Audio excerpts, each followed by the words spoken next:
guys, welcome back to my channel. This is Sukhmani Karsodi. I'm a numerologist, a tarot consultant and a life coach. कैसे हैं आप सब लोग guys? उम्मीद करती हूँ आप सब बहुत अच्छे होंगे।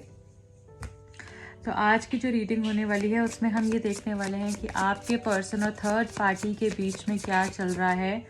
आपके पर्सन और थर्ड पार्टी के बीच की सिचुएशन हम जानने की कोशिश करेंगे। वो थर्ड पार्टी कोई भी हो सकती है, उनका कोई और लव अफेयर या फिर हो सकता है उनके पेरेंट्स हों जो आपके बीच में आ रहे हों। शायद वो नहीं चाहते कि आप दोनों साथ रहें किसी भी इशू की वजह से, तो वो कोई भी हो सकता है। थर्ड पार्टी और उनके बीच की इक्वेशन क्या चल रही है, क्या हो रहा है उनके बीच में। Thank you so much, thank you.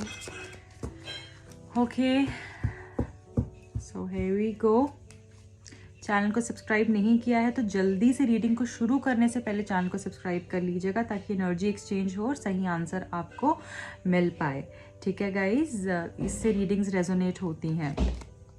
King of wands पहला कार्ड, क्वीन ऑफ स्वॉर्ड्स दूसरा card, empress, eight of wands, justice,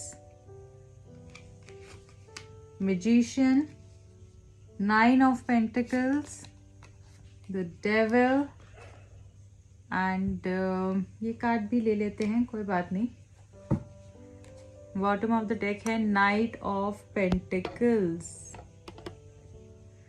ठीक है गाइज, तो यहाँ पर जो मैं देख पा रही हूँ वो मैं ये देख पा रही हूँ कि आपके पर्सन और उनके बीच में जो है कुछ चीज़ें इस तरीके से हो रही हैं कि एफर्ट्स ना लेने के कारण लड़ाई झगड़ा हो रहा है। ये पर्सन जो है एफर्ट्स नहीं ले रहे हैं और हो सकता है थर्ड पार्टी भी जो है बहुत ज़्यादा एफर्ट्स नहीं ले रही है। चीज़ें जैसे रुकी सी हुई हैं इनके बीच में, और तो यहाँ पे इनको ऐसा लग रहा है कि जैसे बहुत ज़्यादा अट्रैक्शन हो रहे हैं इनके बीच में और चीज़ें बहुत अच्छे से हो रही हैं और शायद यही एक दूसरे के लिए राइट पार्टनर है, इस तरीके से इनको फील हो रहा है। बट एफर्ट्स कोई भी नहीं ले रहा है, आगे बढ़ने के बारे में कोई भी नहीं सोच रहा है। चीज़ें रुकी हुई हैं, कमिटमेंट देने की जहाँ पे बारी आती है वहाँ पे आगे जो है नहीं बढ़ा जा रहा है। और मुझे बहुत सारे लोगों के लिए ऐसा भी लग रहा है जैसे थर्ड पार्टी जो यहाँ पर है वो फैमिली भी लग रही है मुझे, या फिर अगर ये पर्सन मैरिड हैं तो इनकी जो है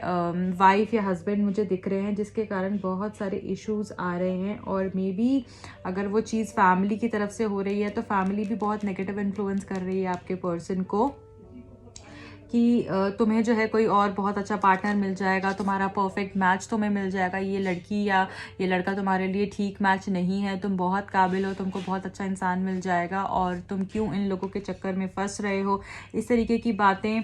और मे बी अगर तुम साथ में रहते हो तो तुम्हारी बिल्कुल भी बनेगी नहीं, तुम एक दूसरे से अलग हो जाओगे, तुम्हारा रोज़ लड़ाई झगड़ा होगा, तुम्हारा डाइवोर्स हो जाएगा, ठीक है, और तुम एक दूसरे को छोड़कर चले जाओगे। तो इस तरीके की बातें जो हैं बताई जा रही हैं उनके पेरेंट्स की तरफ से उनको, ये थर्ड पार्टी की तरफ से उनको, कि you are not the right match for this person, इस तरीके से उनको बोला जा रहा है।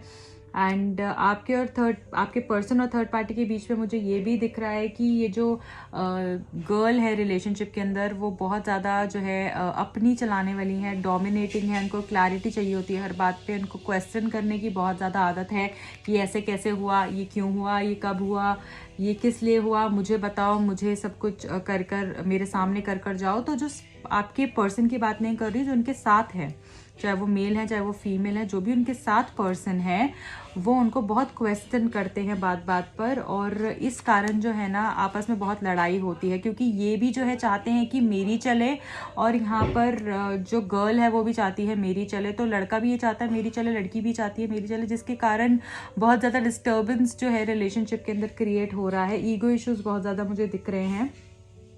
एंड मैं ये भी देख पा रही हूँ कि शादी की प्लानिंग ये लोग बहुत ज़्यादा करते हैं, प्यार मोहब्बत से बातें करते हैं, शादी की प्लानिंग करते हैं कि हम साथ में रहेंगे, इस तरीके से होगा, ये होगा, वो होगा, बहुत सी चीज़ें जो है आपस में इनकी बात ज़रूर होती है, बट वही बात है कि सिचुएशन उस तरफ जा नहीं पा रही है, आगे बढ़ नहीं पा रही है, कुछ ना कुछ कॉम्प्लिकेशंस आ रहे हैं। और अगर फैमिली है तो फैमिली भी ये बोलती है कि तुम शादी कर लो, इससे नहीं पर किसी और से, तुम्हारी लाइफ बहुत अच्छी रहेगी। इस तरीके से इनकी फैमिली जो है इनको समझाती है। बट ये पर्सन ऐसा कहते हैं, जैसे मुझे ये चैनल मैसेज आ रहा है कि पर्सन ऐसा बोलते हैं दैट उनको अभी टाइम चाहिए, उनको थोड़ा सा वक्त और चाहिए, उनको इस तरीके से आगे जल्दी से नहीं बढ़ना है, थोड़ा सा वक्त चाहते हैं वो अपनी लाइफ को सॉर्ट आउट करने के लिए और जैसे सोच समझकर चीज़ें डिसाइड करने के लिए। तो अभी तक उन्होंने डिसाइड नहीं किया है कि इनके साथ आगे बढ़ना है या नहीं बढ़ना।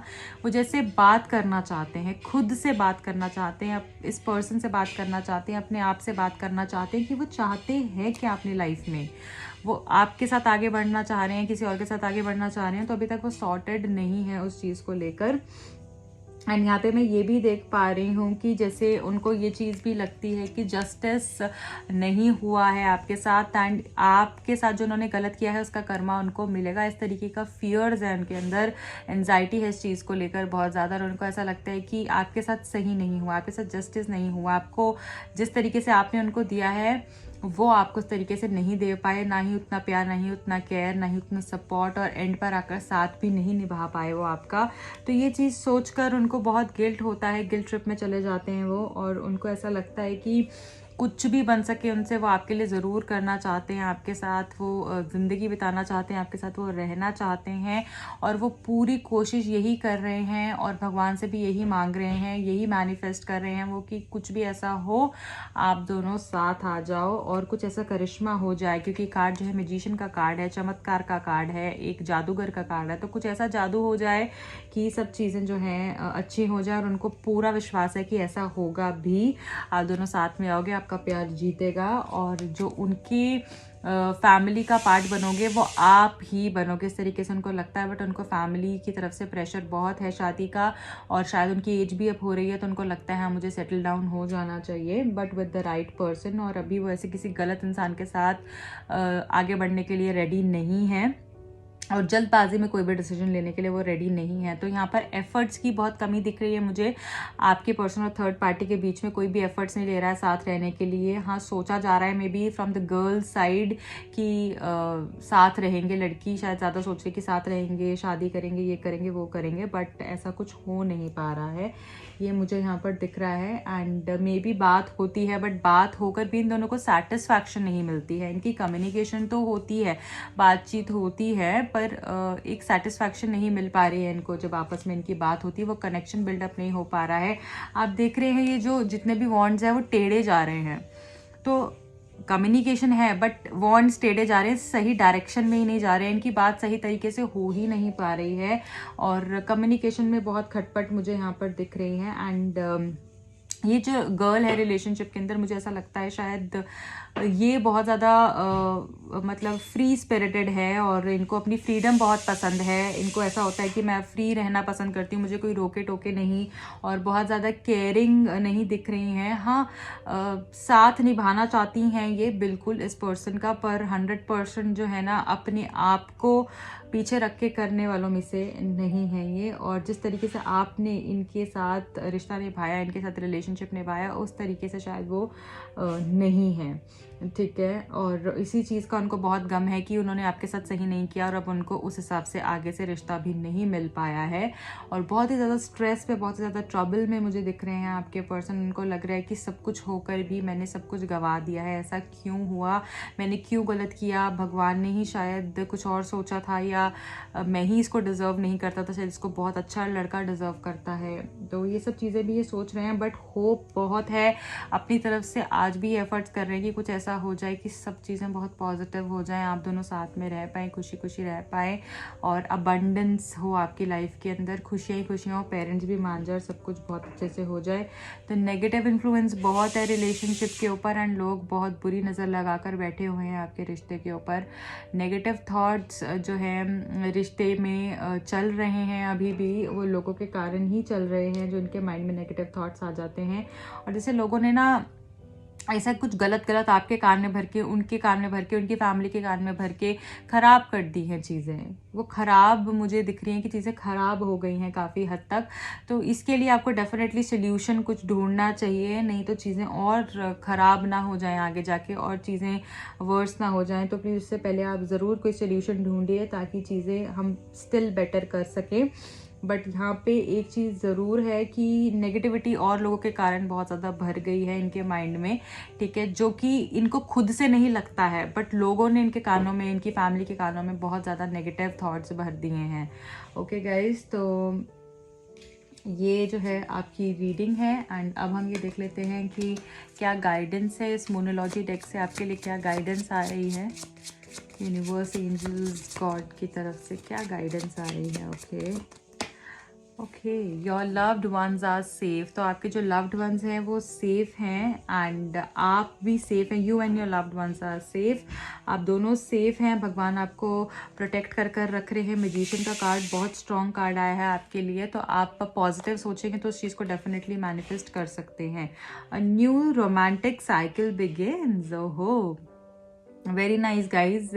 एक नई सुबह ज़रूर मुझे आगे रिलेशनशिप में आपके दिख रही है। चीज़ें बैलेंस होते हुए दिख रही हैं। न्यू मून इन लिब्रा, तो डेफिनेटली यहाँ पे मुझे दिख रहा है कि चीज़ें फिर से शुरू होंगी। या तो कोई नया पर्सन आपकी लाइफ में आएगा, या यही रिलेशनशिप आपकी लाइफ में फिर से जो है बेटर होके, बेटर क्या, बेस्ट होकर आएगा, आई वुड से।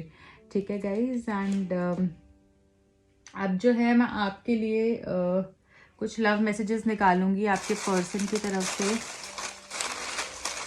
क्या लव मैसेजेस हैं। सबसे पहला मैसेज जो है वो है वेटिंग एंड प्लानिंग। ये पर्सन वेट कर रहे हैं एंड प्लान कर रहे हैं सही वक्त की, ताकि ये चीज़ें जो है डिसाइड कर पाएँ, ओके, एंड आगे बढ़ पाएँ। Marriage is the problem. शादी के कारण आप दोनों के बीच में बहुत प्रॉब्लम्स आ रही है। मे बी कमिटमेंट हो ही नहीं पा रही है। जहाँ पे शादी के बाद आती चीज़ें रुक जाती हैं, या फिर ये पर्सन ऑलरेडी मैरिड है, ये भी प्रॉब्लम बन रहा हो सकता है आपके रिलेशनशिप के अंदर। ओके, या इसके पेरेंट्स जो हैं इस पर्सन के नहीं मान रहे हैं कि शादी के लिए। I have realise your importance. इनको आपकी इम्पोर्टेंस रियलाइज हो गई है कि आपकी अहमियत क्या है इनकी लाइफ में। मैंने आपको रीडिंग में भी बताया है। It was not just my fault. गलती सिर्फ मेरी नहीं थी। हो सकता है आपकी साइड से, आपके पेरेंट्स की साइड से भी कुछ इशू हो, ये भी हो सकता है, ऐसा इनको लगता है। वेट फॉर मी, मेरे लिए रुकी रहना, जाना मत, होपलेस मत हो जाना, मुझे छोड़ मत देना। I want to feel that way again. ये फिर से वैसा ब्यूटिफुल फील करना चाहते हैं आपके साथ जैसे ये पहले फील करते थे। स्टेबिलिटी, स्टेबलाइज होगा रिलेशनशिप में, काफ़ी चीज़ें, स्टेबिलिटी आएगी, हैप्पीनेस आएगी और स्थिरता बनी रहेगी। ट्रस्ट इश्यूज, हो सकता है इनको ट्रस्ट इश्यूज हो आपसे, या आपको भी इनसे ट्रस्ट इश्यूज हो। विश्वास नहीं करते हैं जैसे एक दोनों दूसरे पे, क्योंकि आपको भी डर है बहुत सारी चीज़ों को लेकर। इन्होंने शायद, हो सकता है, आपका ट्रस्ट तोड़ा है या आपको धोखा दिया है पहले। सीक गाइडेंस, गाइडेंस लेने की ज़रूरत है गाइज। डेफिनेटली आपको जो भी आपका प्रॉब्लम है, अगर आप गाइडेंस लेते हैं तो आपको सोल्यूशन बिल्कुल मिलेगा उसके अंदर। यही आपके लिए मैसेज आया है। पजेसिव, बहुत पजेसिव है ये पर्सन आपके लिए, एंड इनको ऐसा होता है ये चीज़ सिर्फ मेरी है और ये मेरी ही रहनी चाहिए। अंडरस्टैंडिंग, अंडरस्टैंडिंग इश्यूज हो सकते हैं, ठीक है, बट अब मुझे दिख रहा है कि शायद आगे जाके अंडरस्टैंडिंग आपकी बढ़ेगी, अच्छी होगी, इम्प्रूव होगी। जो इश्यूज थे अंडरस्टैंडिंग को लेकर वो ठीक होंगे। सरप्राइज इज कमिंग, तो सरप्राइज दे सकते हैं पर्सन आपको, कोई सरप्राइज मिल सकता है इनकी तरफ से। आई एम कमिंग, मैं जल्द ही तुम्हारे पास आ रहा हूँ, हो सकता है यही सरप्राइज हो। I can't see you with anyone else, ये आपको किसी और के साथ नहीं देख सकते हैं। The last message is please मुझे समझ लो। तो ये चाहते हैं आप इनको समझ लीजिए, इनको एक्सेप्ट कर लीजिए, इनकी जो भी इश्यूज रहे हैं, पास्ट में प्रॉब्लम्स रहे हैं, उनको माफ़ कर दीजिए एंड आगे बढ़िए इस पर्सन के साथ। सो गाइज, ये आपकी प्यारी सी रीडिंग थी। I hope you like it. और किन टॉपिक्स पे आप रीडिंग देखना चाहते हैं, do let me know in the comment section. Instagram पे जाके आप फॉलो कर सकते हैं, लिंक डिस्क्रिप्शन बॉक्स में दिया हुआ है। पर्सनल रीडिंग्स के लिए स्लॉट्स अवेलेबल हैं। अगर आप पर्सनल रीडिंग लेना चाहते हैं तो आप डेफिनेटली मुझे कॉन्टैक्ट कर सकते हैं। एंड टैरो कार्ड न्यूमरोलॉजी सीखना चाहते हैं तो उसके लिए भी मुझे कांटेक्ट कर सकते हैं। रखिए अपना बहुत ख्याल, मिलती हूँ अगली रीडिंग में। बाय।